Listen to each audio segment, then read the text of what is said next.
Right after I graduated from school in 1988, I had worked with a young assistant director named Nick Mastandria. We had done a lot of short films together, a whole bunch of us, and Nick was getting his first chance to get himself into the DGA as an assistant director, and the first film he assistant directed was Night of the Living Dead, 1990.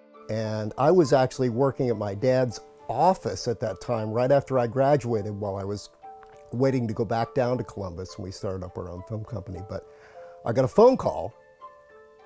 The secretary said, "Tom Savini's on the phone," and I said, "There's no frickin' way that's Tom Savini. It's one of my buddies messing with me," and it was Tom Savini. And he said, "Nicky was just showing me a bunch of the shorts that you guys made, and I want you to come over and be a zombie in Night of the Living Dead. When, I said, "Sure. When do you want me?" "Tomorrow." So I drove over from Toledo the next day over to Pittsburgh and went to the trailer where Nick and Tom were putting together all the storyboards and all that, and they had all the storyboards on the wall. And Tom said, "Pick a zombie, any zombie." And I was like, I was looking around, I go, "Which ones have like the coolest deaths or get to do stunts?" So he started pointing out all these different ones, and he's pointing to the truck zombie, the storyboards for the truck zombie. And I said, "That sounds like fun." When the remake of Night was first announced, it was Tom that announced it. And we were working on, so this is late 80s, so we were either working on The Dark Half or Two Evil Eyes, and we were very busy in the shop, and Vulich and Burrell were there supervising makeup effects, working for them. And one day, I can't remember exactly, but Tom came in and said, "They're gonna remake Night of the Living Dead." And he goes, "I'm gonna direct it." And I'm like, "Really? Well, that's cool, totally excited." And he said, "And you're gonna play the cemetery zombie." That's actually the way I remember that announcement being done. I'm like, "Oh, okay, can I do that?" Yeah. Tom and I shared a fascination with stunt work, because Tom was an inspiration to me because he did everything. He acted, did stunts, and did makeup effects. And I loved all of those things. And working with Tom, I had the opportunity to do stunt work as well as the makeup. I was never much of an actor in any stretch of the imagination, but fight scenes would happen and I would double people for fight scenes, things like that. So he had faith in me for doing physical things. And he had confidence that I could do the cemetery zombie.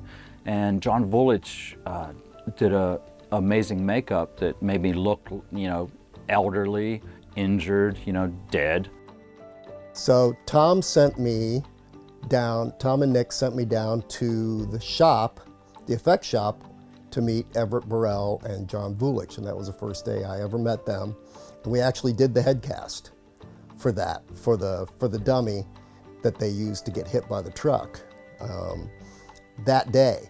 So the way Night came to be was, as far as makeup effects goes, Tom obviously is directing, so he's not going to be the supervisor of the makeup effects, but he's going to know what he wants and how certain things should be done in the look he wanted. He brought in John Vulich and Everett Burrell, who had done garage makeup tests previously, like a month or even more than that before the thing ever got going. Tom would have his vision of things, and John and Everett, they wanted to recreate, or not recreate, but make a new look on, the zombies.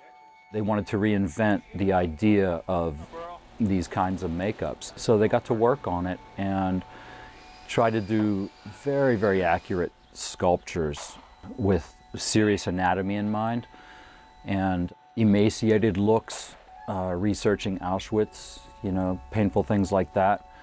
And Tom had a whole library of autopsy books and injuries. We just fed off what was real. It kept being instilled. It's like, just go for what is real. Don't do what you imagine, follow what is real. You know, use the anatomy. And I think they did a great job at reinventing what this look would be for this film. My involvement as one of the makeup effects crew, we would build everything in the shop, life cast all the actors, do the sculptures of the makeups. Because I'm fairly generic body size, we needed bodies, and several of them at certain points. I had a body cast made of myself, so all the bodies, the burned bodies, the bodies they're throwing on the pile, were all my bodies. We had to rig and figure out how to do several different things. When Ben first comes into the house, there's a zombie in the kitchen, which he plows a crowbar into his head. Damn it! Chris Martin had to make a retractable crowbar that would go into his head, and an appliance to stick it on. That was inspirational because I didn't have a whole lot of makeup experience at that point. I learned a lot from those guys, just watching the test makeups happen. And watching John do the makeup on me was a lesson in itself. Weird, huh? There were 2 different versions that were done. We did makeup tests of 2 different versions. Earl Ellis did a version and John Vulich did a version. And we did a reveal to Tom at the farmhouse. He had his video camera rolling and I just turned to face him, you know, to get his approval, like a real great dog and pony show and tell. And so we all voted on that one in the end, and it came out to be the one that was the final version. The first thing we shot on the film, if I remember correctly, was the cemetery stuff. Because we were shooting in Pittsburgh, they were hoping it was going to be overcast and cloudy and a little bit more moody. And it was nothing but a perfect week. It took a week to shoot it. And it was beautiful sunshine the whole time. But that was a great contrast to the original. In more detail, the makeup, my entire head was covered. And my eyes were, for the most part, closed behind false eyes. Tom loved the idea that the eyes should be dead, so on a few featured zombies like Uncle Reed, myself, a couple others, we did false eyes. I could not see more than blurry images, and I had to wear those all day. So they actually had a PA who would take me and lead me to lunch and lead me back, because they were so hard to put in because they were so big, and then lead me back and around. So most of that time I could not see a thing. No, I wasn't wearing them when I did those stunts. I didn't have to do that, but any of the other stuff, yeah. We had stunt eyes that I could see through. There were screens, so I could hit certain marks, but I was always very, very nervous. And these guys were all seasoned actors, and I was not. So I tried to up my game to do what was needed, and just followed Tom's direction. And Tom was great. Tom's forever enthusiastic. Tom Savini is really fun to work for, and he's just a really fun guy and a really nice guy. And he's super energetic. Anybody who's met him can tell you. And he would say, what if you like walk like this? And then he'd actually do it. And then we'd try that, and I'd say, well, what about this? Oh, I really like that, but what if you did this? And then, and he'd actually do them too. Sometimes I think that the zombie that I played might have moved a little too fast sometimes for what we were shooting for, but everybody was happy with the things that we were doing, and it worked out. It worked out really well. So we figured out how the truck zombie was going to walk. Then they did the setup for the stunt, which is it's a dummy with wires holding it up, and truck just wails it. Then we did a reverse of me rolling over and sliding down the front of the truck, and Tom was like showing me how to do it. He's all up on the truck. So I did that and slid down, and then that's reversed. That footage is just reversed for that really quick shot. And then I was standing on the side of the rail right behind the bed, and I just jumped right into the yard. So that was really me. The most fun was when the guys dug a hole in the ground, because my back is broken and my legs are all out like this. And the guy in the hole had a stick, and he could like wiggle the legs. So that's how the legs, he's down in the hole, and I'm from here down, from my waist down in the hole, just standing there. So it wasn't that uncomfortable. And then when Tony comes out, you can see my head when Tony comes in, and he gets down and he does his "God damn you, God damn all of you." God damn you! God damn all of you! And spit all over me and Tom, because Tom was down there every take, spit all over us.